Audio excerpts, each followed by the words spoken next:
2 Corinthians chapter 12, verse 19, "But he said to me, My grace is sufficient for you, for my power is made perfect in weakness.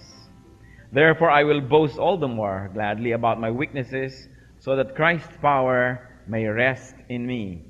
2 Corinthians 12:9. Ano po ang buod ng verse na ito? That God is all-sufficient. That God is bigger than our problems. That God is bigger than our worries. And definitely bigger than our enemies. Really? Totoo ba yun?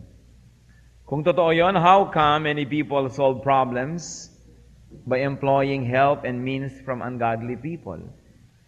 Kung ang Panginoon ay sapat, ang kanyang pamamaraan at katuwiran ay sapat, bakit maraming mga tao sa paghanap ng lunas sa kanilang mga pangangailangan at suliranin, lumalapit sa mga hindi makadiyos? Gumagamit ng mga pamamaraang hindi makadiyos, sa katunayan humihiram ng pamamaraan mula sa dyablo. If people fully appreciate the fullness of the Lord and His being all-sufficient, then we don't need to borrow from the devil. We don't need to employ sinful tactics and ways just to fill our needs and solve our problems. What happens when people do not trust God enough? Did we trust God enough? Or we trusted Him partly and we relied on Satan partly? At pinagsasama natin yung dalawa para makuha natin yung sinasabi ng ibang best of both worlds. Sabi sa Bible, you cannot drink of the cup of demons and you cannot drink of the cup of God. You cannot serve two masters. You will hate one and love the other. The question is God not enough?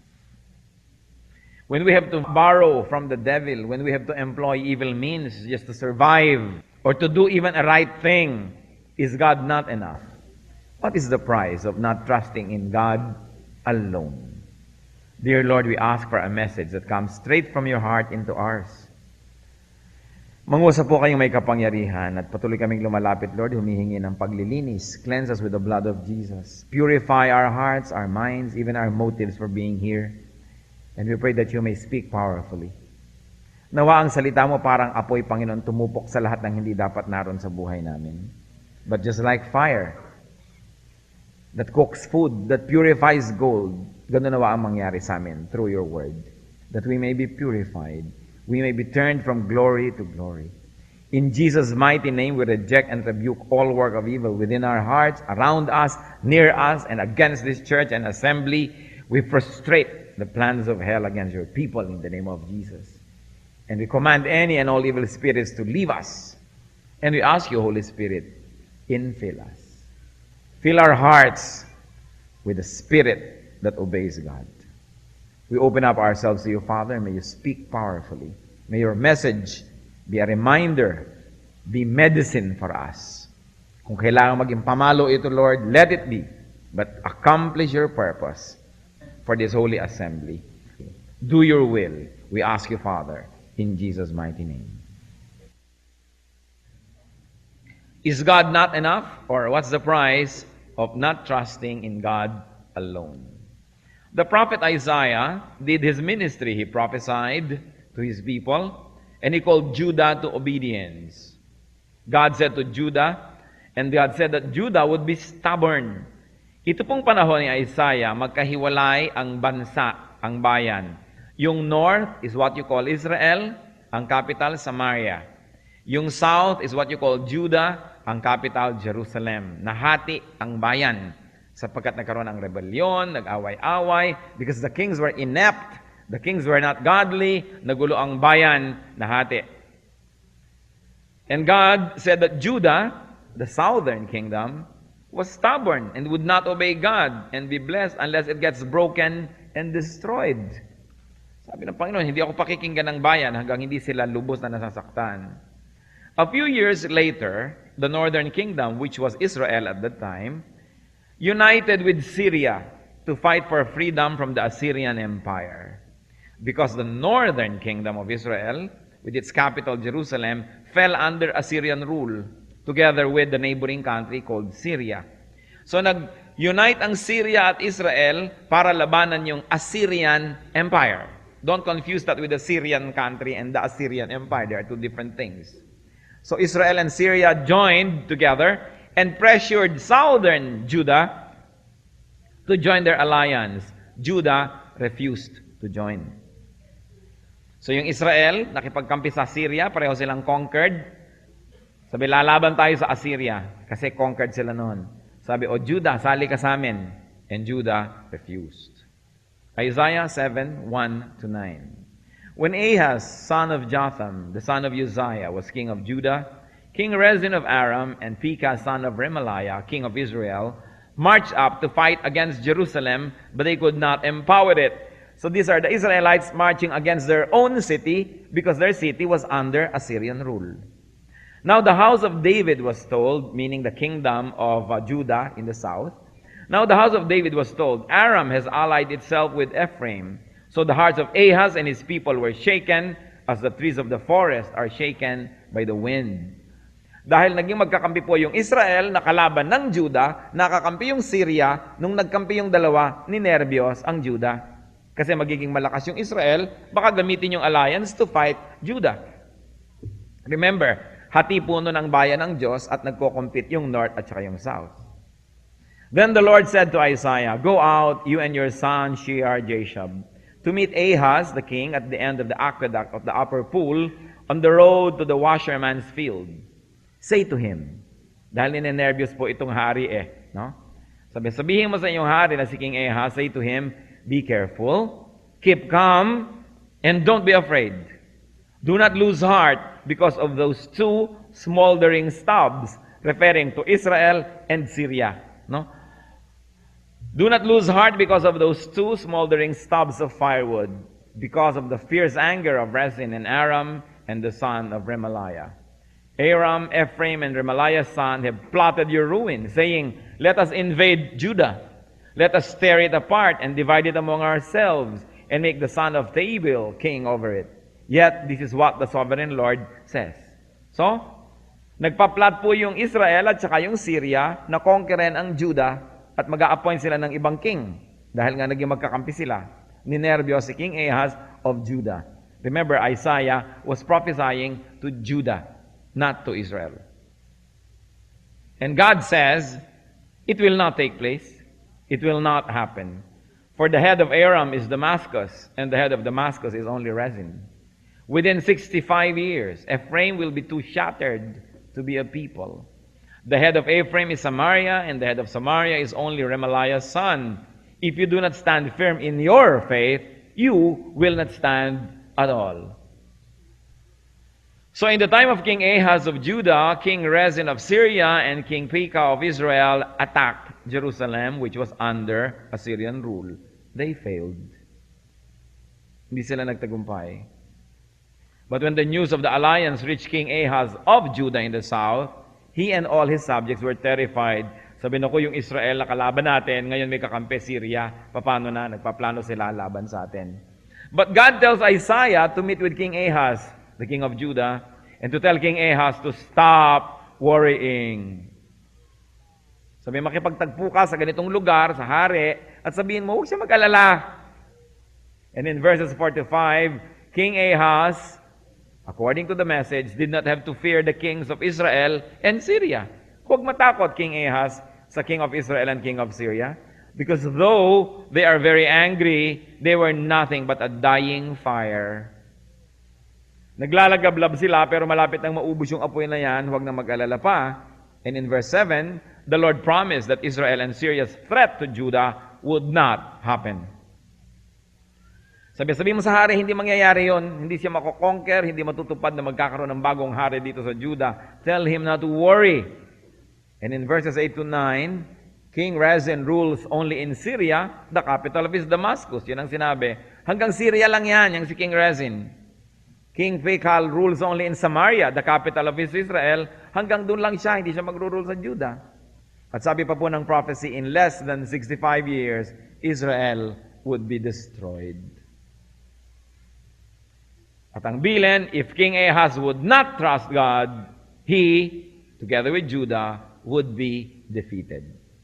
So the whole premise of the survival of the kingdom was the king's trust in the King of Kings.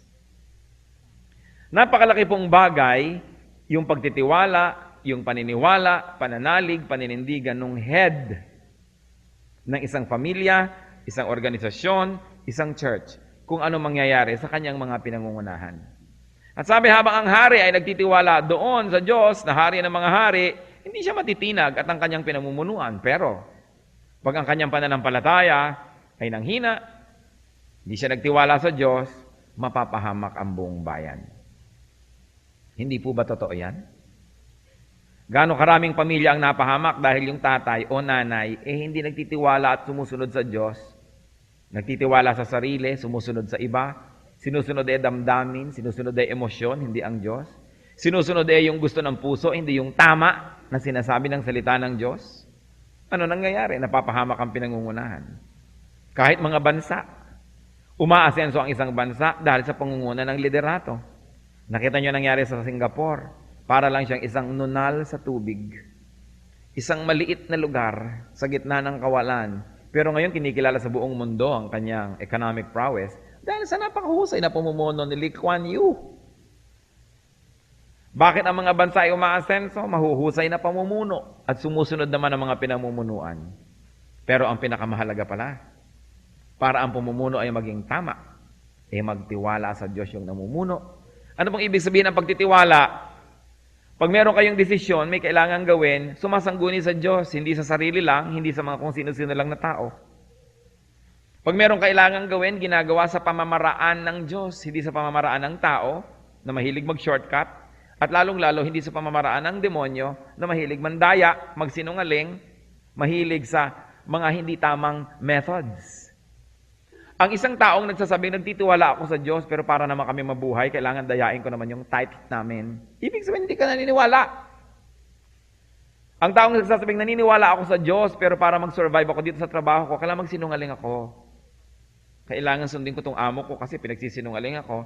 Ibig sabihin, hanggang doon lang ang nire-recognize mong amo, hindi yung amo ng mga amo. So, hindi ka talaga naniniwala sa Diyos. Kasi sinasabi mo, pag naging totoo ako at nagsabi ng tapat, hindi ako maipagtatanggol ng Diyos. Mawawalan ako ng trabaho. So, hindi totoong naniniwala. Pagka sinasabi natin naniniwala ako sa Diyos, pagkatapos sabi ng nobyo mo, halika, doon tayo magbiglang liko, mag-isang anino tayo sa likod ng puno. Tapos sabi mo, pag hindi ko siya sinunod, mawawalan ako ng pag-ibig, kawawa naman ako. So, ibig sabihin, hindi ka naniniwala sa Diyos. Doon ka naniniwala sa nobyo mo. Kaya siya ngayon ang hahabol-habulin mo. Dahil hindi ka naniniwala na kung ayaw mo sa akin, nobyo, at gusto mo akong ganyanin, ang Diyos ang magbibigay sa akin ng ibang mas matuwid. Sabi mo, hindi na ako mabibigyan ng Diyos, huling pagkakataon ko na to, last trip na to. So, hindi ka talaga naniniwala. So, naniniwala ba tayo o hindi? Pag sinasabi mong kailangan ko magsinungaling sa kapatid ko, magsinungaling sa asawa ko, magsinungaling sa nanay ko, kasi pag sinabi ko yung totoo, mapapahamak ako. Para nyo nang sinasabi, ang mga sumusunod sa Diyos at nagiging tapat at totoo, napapahamak, ipinapahamak ng Diyos. So, hindi pala totoo ang Diyos. Kaya dapat po ina-assess natin, totoo ba tayong naniniwala? Ano bang ibig sabihin maniwala? Na pag sinabi ng Diyos, talon! Sabihin, ang taas ho yata.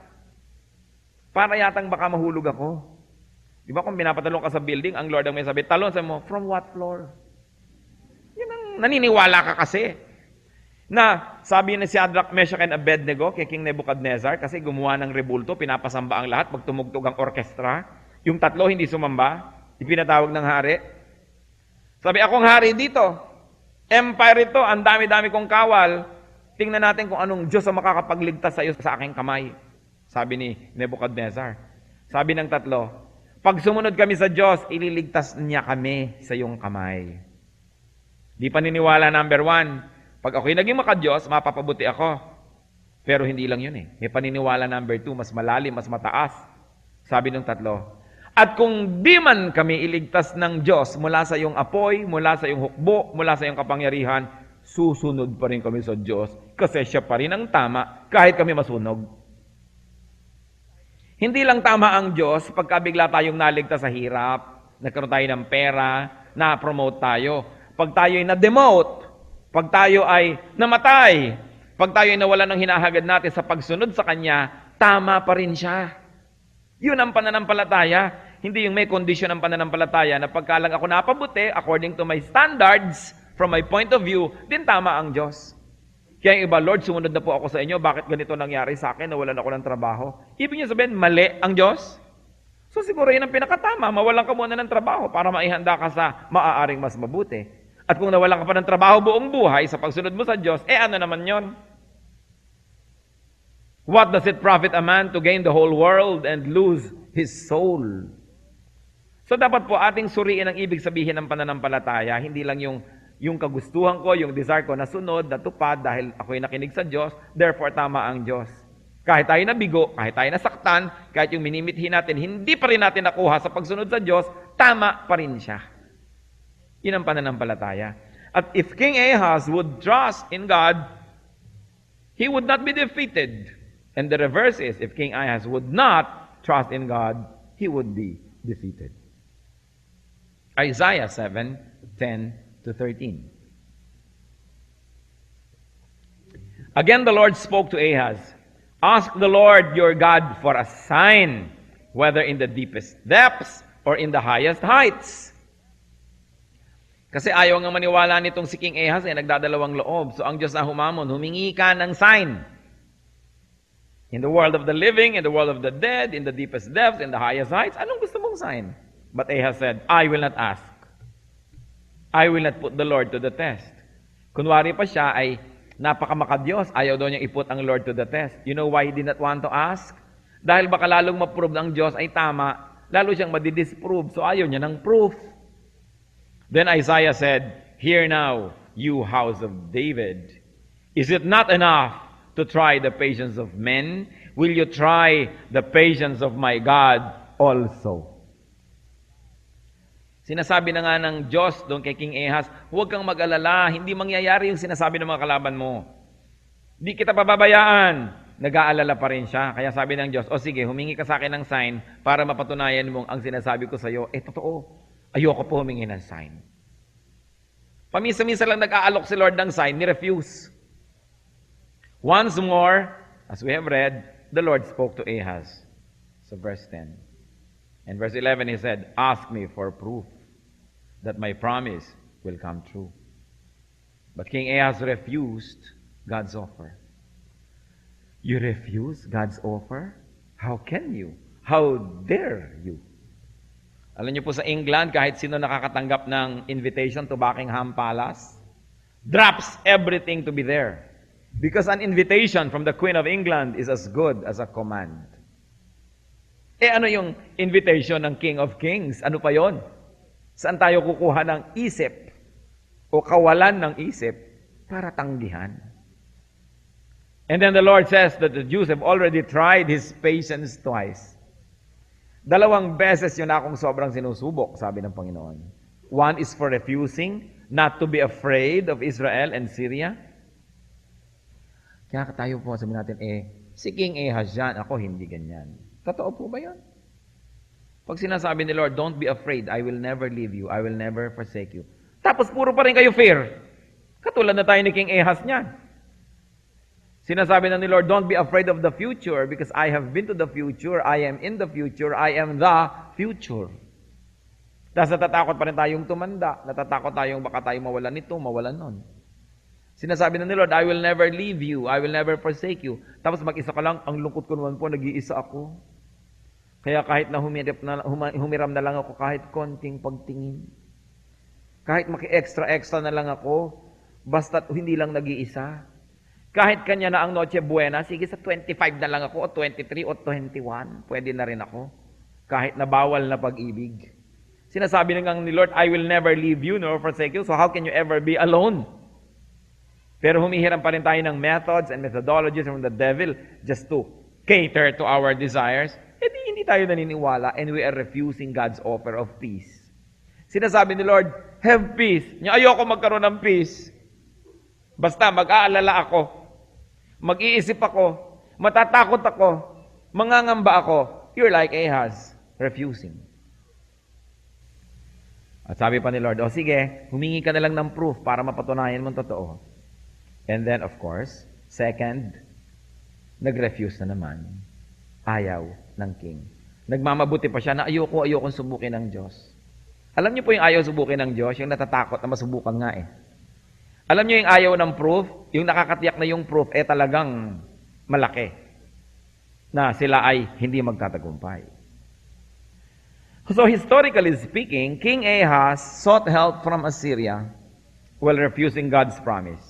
Ang ginawa po nitong si King Ahaz, natatakot kasi siya sa Syria and Israel, kalaban ng Assyria, humingi ng tulong sa Assyria, doon nakipagkampe, doon sa kalaban talaga. At least yung Israel, kapatid pa rin yun eh, nagkagalit lang nga, pero magkakasundo rin dapat. Doon sa kalaban sa Assyria humingi ng tulong, and what did Assyria do? Assyria conquered Syria in 732 BC. And then about 10 years later, in 722, thereabouts, Assyria destroyed Israel. So yung dalawang kalaban ng Judah, dinestroy ng Assyria, yung Syria at yung Israel. And then deported tens of thousands of Israel's leading citizens. But, you think it's alright? No. Matapos yung Assyria, kinonquer niya yung Syria, sinira niya yung Jerusalem, Israel, yun namang Judah ang binalingan. Judah paid dearly for seeking help from Assyria. What happened? Judah lost its freedom, and Judah had to pay heavy annual taxes to Assyria. Sinasabi na ng Diyos, huwag kang matakot sa Israel at sa Syria. Hindi mangyayari, papaubos na sila, patapos na sila. Kapangyarihan nila, pawala na. Hindi nakinig si King Ahaz. Anong ginawa niya? Nakipagkampe sa Assyria sa takot niya doon sa Israel and Syria. So yung kinampihan niya, kalaban, anong nangyari? Matapos na lupigin yung dalawang tunay niyang unang kalaban, siya naman ang binalingan. Alam niyo kasi si Satan, wala naman niyang kaibigan eh. Anong sabi sa Bible? Satan comes to steal, kill, and destroy. So gusto niyong gumaling, pupunta kayo sa espiritistang kung sino-sinong tinatawag. Pupunta kayo sa espiritistang kung ano-anong boses ang lumalabas sa lalamunan. Tapos kung ano-anong mga magic dasal ang ibibigay sa inyo. Kakabitan kayo ng kung ano-anong mga agi-agimat at bla bla bla. Di hindi kayo lumalapit sa tunay na Diyos na manggagamot, lumalapit kayo doon sa kalaban. Paano kayo papagalingin nun? Satan comes to steal, kill, and destroy. Parang yung Assyria, paano yun tutulungan niya yung Judah? Siya nga yung tunay na kalaban. So dahil lumapit doon, yung Judah, nakipagrelasyon, siya ngayon ang binalingan, siya yung kawawa. Kaya yung mga nakikipagrelasyon sa mga espiritu, binabalingan, sila rin yung kawawa. Papagalingin halimbawa ang iyong kalyo, ang kapalit, brain cancer. Because Satan is not a healer. Will you say that? Who is the healer? Jesus is the healer. God is our healer. Sa kanila kalalapit, hindi sa iba. May relasyon kayo mag-asawa, nagkakagulo. Sino bang healer? Si Lord. Kanino kalalapit? Kung kani-kaninong kaibigan, kung kani-kaninong tao, kung kani-kaninong payo na hindi godly, ano mangyayari? Lalo kayo magkakagulo. Sa Lord ka dapat lalapit. Mayroon kang katanungan sa buhay, may kalituhan, kanino ka pupunta? Kaya manghuhula na ipinagbabawal ng Diyos? Kinamumuhian ng Diyos ang hula. Kinamumuhian niya yung mga ganyan-ganyang fortune telling, mga mediums, mga wizards. God says, do not go to them to be defiled by them. Tapos pupunta ka doon, anong inaasahan mo? Gagaling ka? No, lalala ka lang. Kasi hindi yun manggagamot eh. Walang kakayahan. Nandadaya lang.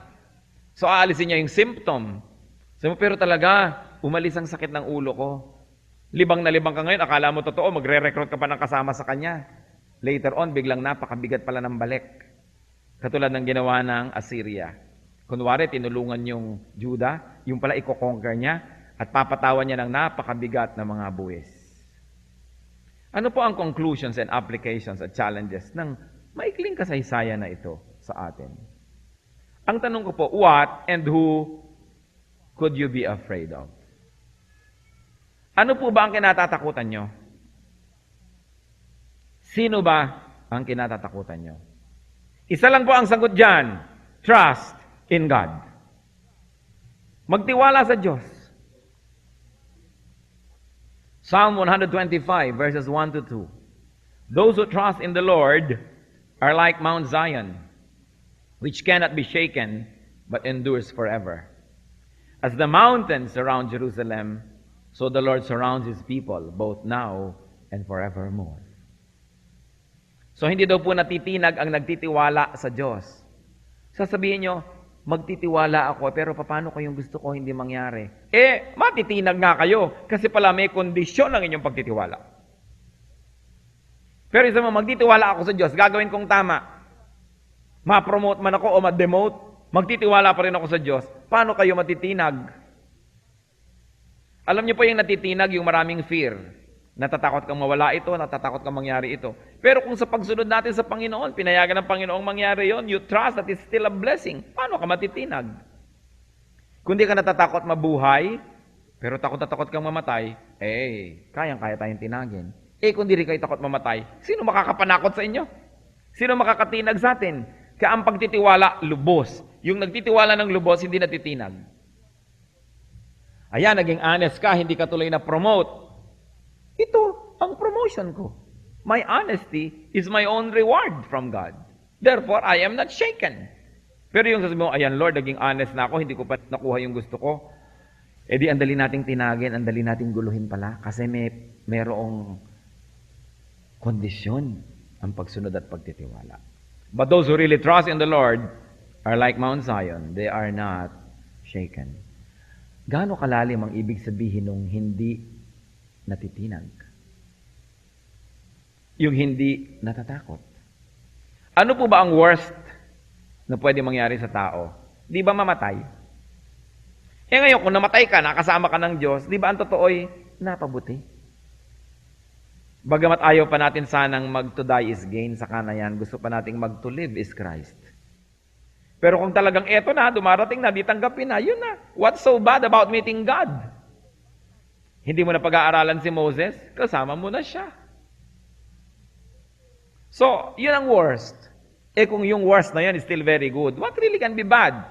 Kaya ang sabi po sa Romans, everything that happens is a blessing to those who love God and are called according to His purpose. Ang mga anak ng Diyos, walang pangit na nangyayari sa atin. Nagiging mukha lang pangit mula sa pamantayan ng daigdig. Pero kung sa pamantayan ng Panginoon, walang pangit. Anak ka ng Diyos, bakit papayagan niyang pangit ang nangyari? Pero sa biglang tingin, parang pumangit. Kuminsan sa pagkakasakit, doon tayo nagiging dependent sa Diyos. Akala natin tayo na ay supermen, superwomen, tapos meron ka palang sakit. You become more dependent. It humbles you. Parang si Paul, sabi niya, I have this thorn in my flesh. Parang may tinik na nakatusok dito sa aking laman, kahit na lang kailan ako gumalaw, nararamdaman ko. Hiningi ko na to sa Panginoong tanggalin, hindi naman tinanggal. So hayaan na, di nandyan si Thorn. At naging paalala sa kanya yon na lagi lang siyang aasa sa Diyos. Napigil siya tuloy maging mayabang. Kasi madali sana kay Paul maging mayabang Roman citizen, edukado, may kaya sa buhay. Ang galing! Tapos merong thorn in the flesh. Hindi naman sinabi sa atin kung ano yung thorn in the flesh. Basta merong isang hadlang sa kanya, isang bagay na ayaw niya na nandun, pero nandun. Meron pong isang building sa Canada, sa Vancouver, na ang ganda-ganda architecturally speaking. Ang mga tao hangang-hanga nung ginawa yon many years ago, many decades ago, sabi nila, the building is perfect. Alam niyo po ang ginawa ng architect? Kumuha ng martilyo habang walang nakatingin at meron siyang isang hinampas na bahagi ng building para mauka. Nag-crack. At yung maliit na bahagi nung natanggal doon, inilagay niya sa isang sobre. At meron siyang hamon kahit kanino dahil nilagyan niya ng pera at pondo yon na kita ng interest over the years. Ang laki-laki na ng halaga ng pera nung kaprasong natungkab. Sabi, sino man ang makakita kung saan ito natungkab, kanya na ang perang ito. Sabi niya, tinungkab niya yung building dahil sinasabi ng mga tao, perfect. Sabi niya, only God is perfect. And there will be no perfection that comes out of human hands. So sinadya niyang sirain para once for all settle the issue that it is not perfect. Life is not perfect. We cannot be perfect, but we can trust in the perfect God. Kaya kung minsan tayong mga tao may kapintasan,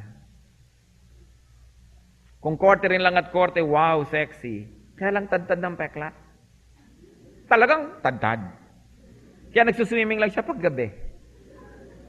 Sabi niya, alam mo, kung hindi ako natad-tad ng peklat, siguro naging ang yabang-yabang ko na, ipinaghampasan ko na itong mga legs ko sa 4 na sulok ng Pilipinas. Pero dahil maraming peklat, hindi masyadong ipinagdi-display. Sometimes, kayo ba mapeklat? Di ba nakaka-humble? Mabuti rin yun. Pag tinignan yung inyong curriculum, nung nag-aral kayo, 3 beses kayo nag-biology 1, nakaka-humble din. Minsan, ang ganda-ganda nyo, pagkatapos hindi kayo ganun katangkad, mabuti na lang. Kung naging 5'9" kayo, baka kayabang-yabang nyo. Kung minsan, kaya galing-galing mo, tapos wala ka naman pera. Kaya tuloy, hindi ka rin nagiging mayabag na sabihin ng tao, kung talaga magaling ka, ba't wala kang pera? Ano ba imperfection nyo? Ano ba yung thorn in the flesh? Thank God, if it keeps you humble. May mga handicap din, pati ang mga sports people. Merong hindi kayang gawin. Kasi kung kaya nyo lahat, baka mag-isip na tayo'y Diyos. Yumabang tayo ng gusto. Kaya sabi ni Paul, I was asking God to take away this thorn in the flesh. But He doesn't, so let it be. Kung minsan, ang buhay mo halos nearly perfect. Tapos may kulang. Talagang ganun. Dapat may kulang. Para lagi tayong umaasa lang sa Diyos. Huwag naman sobrang kulang. Yung konting kulang. Pero hindi pwedeng maging perfect ang buhay. Sabi nga ng kata, life can never be exactly what you want it to be. Why? Because we live in an imperfect world. Pero ang pangako ng John 14:1, do not let your hearts be troubled. Trust in God. Trust also in me, sabi ni Lord Jesus. Do not let your hearts be troubled. Ano pong mensahe nito? Do not trust in anyone else, but trust in God. Ano ba ibig sabihin that we are trusting in someone else? Sinabi na ng Diyos, right turn. Sabi ng tao, left turn, left ka naman. O kaya sabi mo, sabi ng Diyos, right. Sabi ng kakilala ko, left. Straight na lang ako para 50-50. Ibig sabihin, we don't trust in God alone. Sinabi na nga ng Word of God, ganitong gawin mo. Tapos sabi ng kakilala mo, hindi, ganyan ang gawin mo. O sabi natin, hindi, ganito gusto kong gawin. Sinunod natin yung sarili natin. It means we don't trust in God alone. So do not trust in anyone else. Do not trust in anything else. What do I mean? I feel secure dahil ang dami kong pera, edi yung trust ko nasa pera. Paano pag nawala yung pera? Hindi na ako secure. Samantalang, if I feel secure because God is in my heart, mawawala ba yon? Hindi. So may pera man ako't wala. At syempre, mas gusto kong may pera, no? Pero may pera ako't wala, secure ako. Kasi yung pinagtitiwalaan ko, hindi yung pera, kundi yung Diyos na nagbibigay ng pera. So, meron man akong kasamang tao o wala, yung Diyos na pwedeng magbigay nun o magtanggal nun, kasama ko. So, bakit ako ma-insecure? Trust in God. What does it mean? Trust in God alone. What does it mean? Kung minsan, Bible study teacher tayo, Bible study leader, preacher, ang atin ang pinagtitiwalaan yung ating preparation. Hindi na yung Espiritu ng Diyos. Bagamat mabuti maging prepared. Pero ang Panginoong Diyos pa rin ang dapat masunod. So trust not on yourself alone. It is important, not on yourself alone. No matter how convinced you are, kapatid, that you are right, dapat 99% ka lang convinced that you are right. Never be 100%. You know why not? Because you are not perfect. So no matter how convinced you are that you are right, leave at least 1% for doubt that you may be wrong because you may be wrong. Proverbs 3:5-6. Trust in the Lord with all your heart and lean not on your own understanding. In all your ways acknowledge Him, and He will make your paths straight. Kung minsan nagkakamali tayo ng malaking-malaking pagkakamali laban sa kapwa, laban sa Diyos, laban sa kung ano-ano, kasi 100% sure tayo na tayo yung tama. Walang puwang for doubt. But because you and I are not perfect, no matter how convinced we are that we are right, always at least 1%, pagdudahan nyo ang inyong sarili. Hindi mo pwedeng sabihin, tiyak na tiyak ko, alam na alam ko. Because what you know may not be right. Or what you know may not be completely right. All our decisions, our stand, are based on information that we know. What if the information is faulty? Kaya kung minsan nagiging unjust tayo to people because what others say about them. Hindi pa natin nasusuri, hindi pa natin nasusubok. Magagawa na tayo ng judgment against one person just because what another person tells us. Eh kung minamanipulate lang tayo ng tao na yon dahil kalaban niya yon, hindi niya malabanan, gusto niyang gamitin ang kapangyarihan natin para tayo ang lumaban, so tayo yung minamanipulate. Paano kung ganun? So the more powerful you are, the more money, the more influence, the more strength, the more careful. Because malicious people and evil spirits may want to use what God gave you as strength to do an injustice to another person. Meron po akong isang napanood na pelikula entitled The French King. And this king had a very, very special companion, kaibigan niya, kasama niya sa mga laro, mga kung ano-ano. Tapos nagkaroon ng pangangailangan itong kaibigan na to, na kinakailangan na yung king ay maging biased, maging unjust, para kampihan yung kaibigan. Tapos tinanggihan ng king. Tapos sabi nung kaibigan niya, I thought you were my friend. Alam niyo po ang sagot ng king? The king has no friend. You know what that means? Hindi ibig sabihin yung king unfriendly. To serve the people well, you don't respect friendships. You respect only reason. You respect only the truth. Kaya mahirap po yung mga leaders that are fraternizing with so many people. I will not be comfortable with a leader so very friendly and close to so many people. You know why? Kahit sa church, let's say I'm pastor, I'm very close to you, very close to you, very close to you. Mamaya may nakaaway kang member na hindi close sa akin, immediately kakampihan na kita eh. O kamag-anak pa kita, o malapit ka sa akin, lagi tayo nagte-tennis together. Pag may ibinulong ka sa akin, magiging tamad na ako mag-isip, paniniwalaan na kita. How can I lead well? How can I serve the people when I have very close relationships with some and not with all? That's why sabi ng king, the king has no friend. Kaya sinasabi nila, it's lonely at the top because you cannot be too friendly with anyone.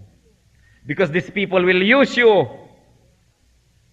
Meron silang kalaban, pareho silang deacon, gusto silang matanggal yung isa, i-impluensyahin ka, magagalit ka sa kabila, hindi mo pa naririnig, tinanggal mo na.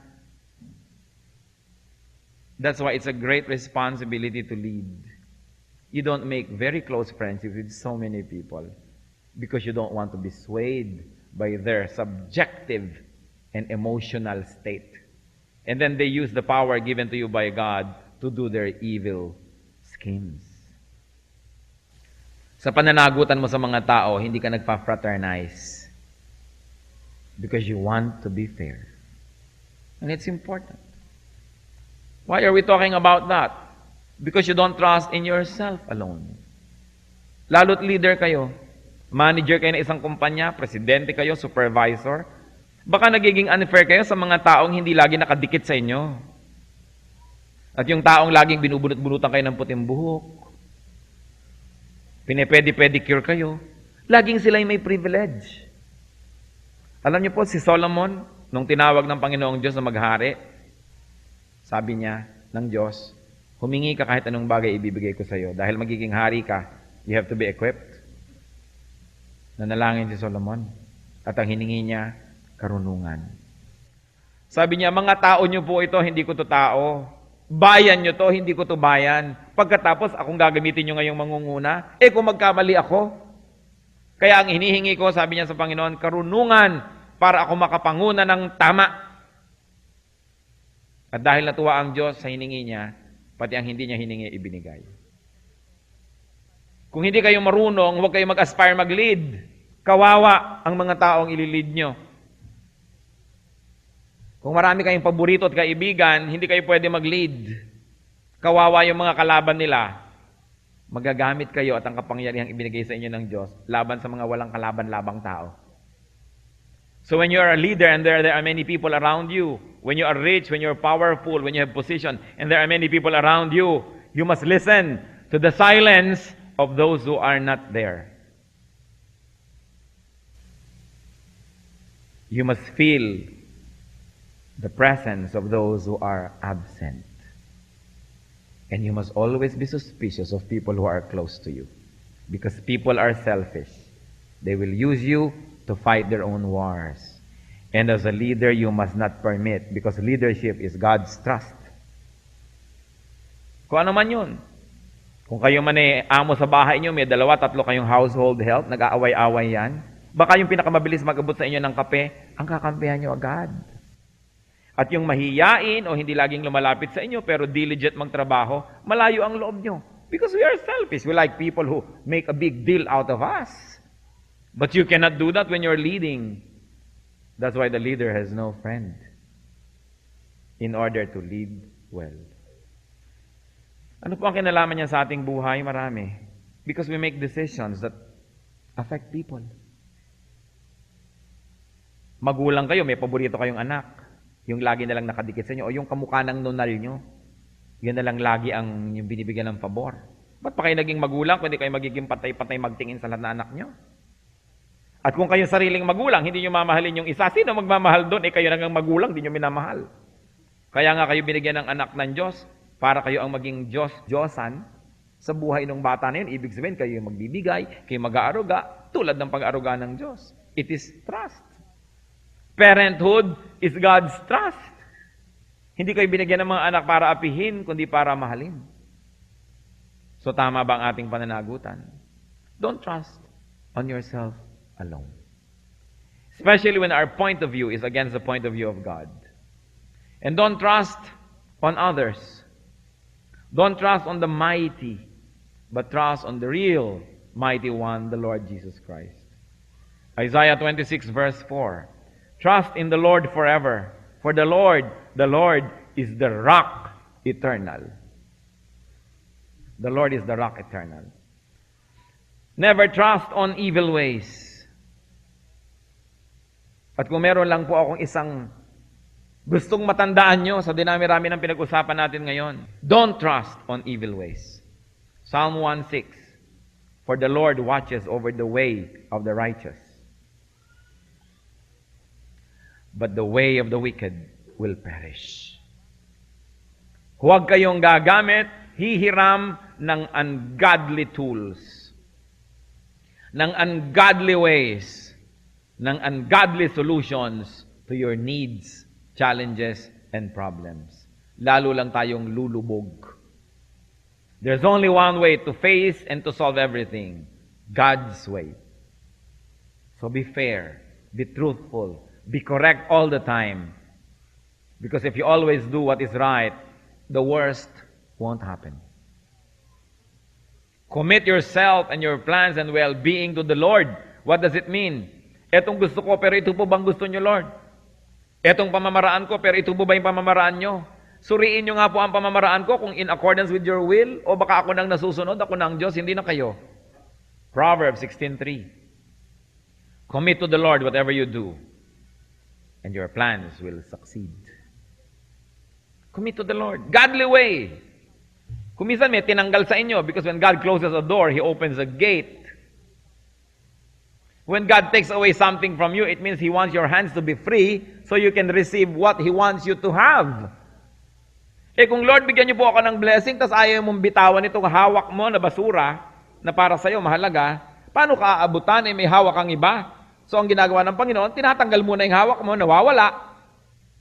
At para your hands are free to receive something from God. So hindi kawalan, nawalan ka ng ganito, nawalan ka ng gano'n, nawalan ka ng ganito. Hindi kawalan yun. You are only being prepared to receive what God really wants to place in your hands. But how can He do that when your hands are full of what He doesn't want to be there? Kaya mga nawawala, dahil sa pagiging godly natin, hindi yun nawala paghahanda sa more blessings.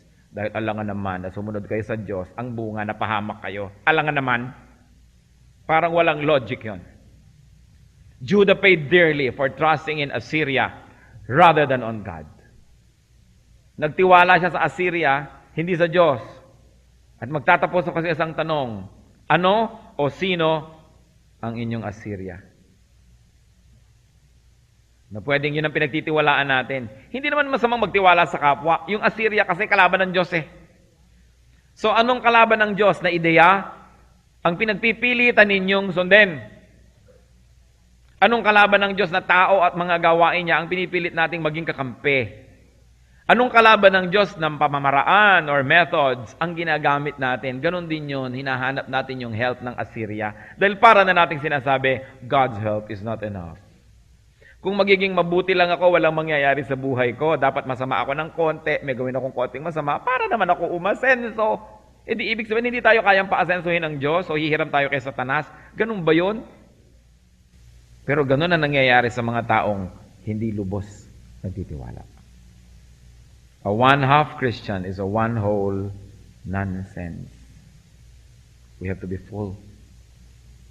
Sabi ni Lord, I came to give you fullness of life.